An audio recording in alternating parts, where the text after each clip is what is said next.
Luto tayo ng dinner. Yan, kamatis, sibuyas, pusa, at saka atsal, at saka may itlog mamaya. I-prepare natin, balatan natin. Nagamit tayo nito.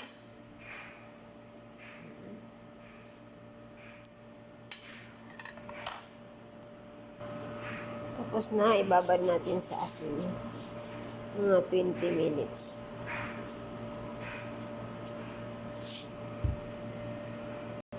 Yan, i-prepare natin ang ating kamatis sa sibuyas. Ilagay na natin ating sibuyas.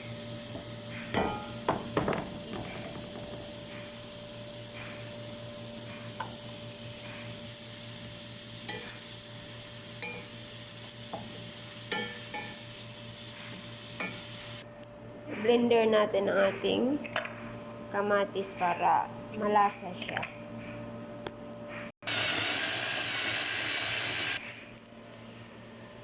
Ayan, ating kamatis.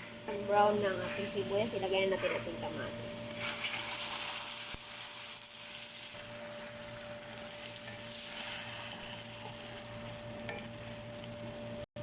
Pigaan natin ang ating pusa. Ganito, tanggalan natin siya ng katas.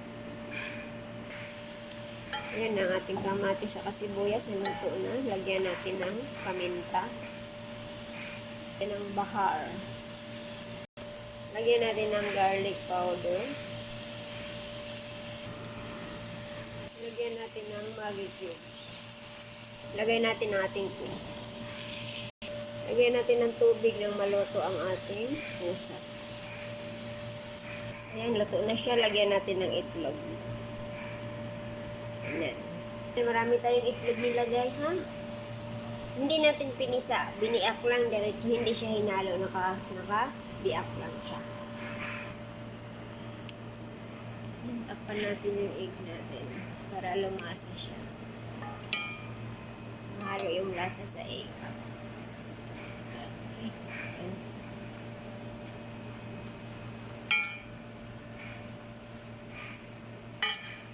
Sarap yan. Then, ilagay natin ang ating bell pepper.